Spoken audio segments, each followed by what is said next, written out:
been awesome raising 5 kids. They're all different. They're all completely different.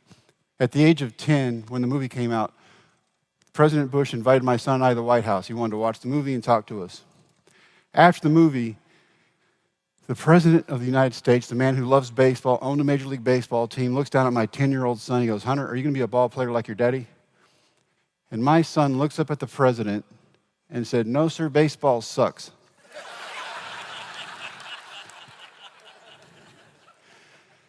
Now, as a baseball player, I'm mortified. As a dad, I'm like, at least he said, "Sir." He looked up at the president. He goes, "I'm going to be a lawyer." At 10. 26 now, he's a lawyer. But he got to chase his dreams because he didn't have to do it the way I did it. If you've seen the movie, you know my dad and I didn't get along very well. That is actually Disney's G-rated version of our relationship. My dad had great things to say to me, things I carry with me today. When I get tired or I get run down, they come back and haunt me because it's not the bruises that stay, it's the words. And if you have people tear you down enough, that's where you want to stay. You're not smart enough, you're not good enough. Why do you even try? Why don't you quit now before you embarrass yourself and everybody else? You'll never make it. His favorite saying to me as a child is, "Children are to be seen and not heard," so as a child, I never talked. My dad was in the military and moved constantly. The way I made friends was by showing up at a ball field with a glove, throwing a ball, and then I had a team full of friends. I never had to say a word. I didn't talk. I was scared of my dad. Now at 53, I make a living talking. So after every speech, I call him and I say, "Guess how many people I talked to today?" Because he's old and I'm big. But we can live up to or down to expectations put upon us. Early in my life, everywhere except on a ball field, I lived down here. I didn't care about grades. I just wanted to be on an athletic field because I knew there I could be the kid I was supposed to be. I could turn off those voices, "You're not good enough," because I knew I was. Not only was I good enough, I was better than everybody else, and I wanted to prove that. That was my way of communicating with the world.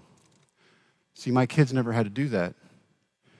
I never hit my kids. I never cursed my kids. I never told them they were worthless. They would never amount to anything. And that's what happens every day in homes all across the world. That's what happens every day in offices all across the world. That's what happens every day when people who say they love each other turn on each other and say ugly, negative things and tear each other down. We serve on a lot of different teams. My grandfather taught me this, my big mentor, and I'm going to get to him in a minute. One of the biggest things he ever taught me was, you're not serving you.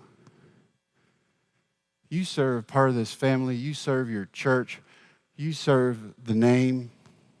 You serve whatever sports team you're with. But it's not about you. Not only is it not about you, it's never been about you. It's where you can plug yourself in and make yourself a part of something bigger than yourself. It's a wise man. He taught me a lot. For 15 years, I watched my parents say the worst things they could possibly say to each other, throw things, hit each other, blame everybody else for their problems. In the next 3 years, I learned from my grandparents, it doesn't have to be that way. For 15 years, I learned to blame everybody else for my problems. At the age of 15, my parents did me the biggest favor they never knew they did for me. They moved me from Miami, Florida, to Brownwood, Texas, into my grandparents' house. Ironically, it was my father's parents I lived with. But for 15 years, I watched this arguing. In the next 3 years, I never heard my grandparents say a cross word to each other. They never said anything they could not take back. That was so strange to me. Now, they were old school, so there were days of silence. But they never pushed that button where you couldn't take it back. For 15 years, I watched my parents take. In the next 3 years, I watched grandparents who were never rich but gave back all the time. My grandfather was 6'3", 260 pounds. He had a menswear store in Brownwood, Texas. Population 20,000 people. My grandfather knew everybody in the world. People came up to him all the time for his opinion. Now, if you wanted the truth, you go to my grandfather. If you wanted it cookie-coated, that's the wrong person to go to, man. But he had a way of telling you the truth where you could walk out of his store with your head held high with 8 different other options and directions in which to go. He wasn't there to tear down. He was there to build up. He fought in World War II. He lost his brother there. Came back. He started a store. He had a wife, a young family. He started a menswear store with a handshake from a banker. And the banker said, if it was anybody else, I would not do this, but I know you're good for your word. My grandparents are the two most honest people I've ever known in my life. I strive to be more like them every day I'm alive. Hopefully one day I will achieve that. But in the 3 years I lived with them, I watched my grandmother, who was 5'3", not 6'3", run our church for 30 years. She was our church secretary. Smartest woman I've ever seen in my life. She could do trig in her head. Apparently that skips a couple generations. I had not received that gift. Fortunately, my kids did. But it's amazing when you watch a couple work who is working together for something bigger than themselves. My grandparents were full of faith. They did things for people that nobody ever knew about. Thanksgiving dinners for families that couldn't afford it.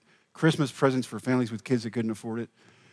Out of their own bank account, they'd pay a bill for somebody so that they could keep their dream going on a little bit longer. Now, if you want a good picture to take home with you today, picture you at the age of 15 in a car behind the wheel, watching your grandparents deliver presents to a family that doesn't have anything, stacking them up on their front porch, ringing the doorbell and running off. And you're the getaway driver. When you watch your grandparents run, that's awesome. But that's how they were. Amazing people. And she was either at church doing her job or she was at the store doing accounting for my grandfather. He was either doing his job or he was at church doing his deacon job, singing in the choir, helping her be her. They built each other up. They were part of something bigger than themselves. They are the mentors of my life. They're the ones who taught me that I can be anything I want to be. It's not going to come easy. Nobody's going to hand me anything. You got to work. Now, I worked for my grandfather in the stores for 3 summers, and he taught me a lot. Every day, pretty much, I got a lesson. Jimmy, you're born with your name and you die with your name. What you do with it in between is a legacy you leave behind for everybody else. Who do you want to be? Jimmy, if you ever make a promise, you live up to that promise no matter what, because at the end of the day, when you pass away, you're going to be remembered for one thing. Did you live by your word? Were you honest? Jimmy, it takes a lifetime to build good character. It takes one mistake to destroy everything you've ever worked for. Who are you? These lessons continued. On a Monday morning at 9:05 a.m., this lady walks into his store. All the other men that worked for my grandfather were about his age. They watched this lady walk in, and they went back to drinking their coffee, and they ignored her like she didn't exist. You see, this was an upscale menswear store, and she walked into the store with overalls, boots, and let's just say to smell the boots, she had a pig farm. They ignored her. She didn't exist. My grandfather saw this. He gets up, he walks out, he waits on her, he treats her like she should be treated, like everybody should be treated. And before she walked out of his store, she bought 15 suits for every member of her family and paid cash. And when he walked back by me, he said, Jimmy, it doesn't matter if you're black, white, yellow, red. It doesn't matter what language you speak. What matters is that God made us all the same way and we all bleed red. Don't treat anybody other than the way you want to be treated at all times. That was my grandparents. Several years later, as I got out of high school, the lady in the overalls and the pig farm, well, they found natural gas under her ranch. And she's worth $800 million today. And those men drinking coffee at the back of the store, who were sitting in judgment, nowhere to be found. Don't judge people because you have and they have not. And don't judge people because you have not and they have. If we all work together, we can all get there. 1 + 1 doesn't always equal 2. It equals something bigger. These lessons from my grandparents added up over time. Eventually, we won a state championship in football. I take those college entrance exams that everybody loves to take. My scores came back. My counselor stops me in the hallway. He's got my scores in his hand. He goes, Jimmy, what are you going to do with your life? Has anybody in this room ever been 18? You know a lot, don't you? I looked up at my counselor. I said, I'm going to be a baseball player. Everybody knows that. And he goes, I hope so. You're too stupid to go to college.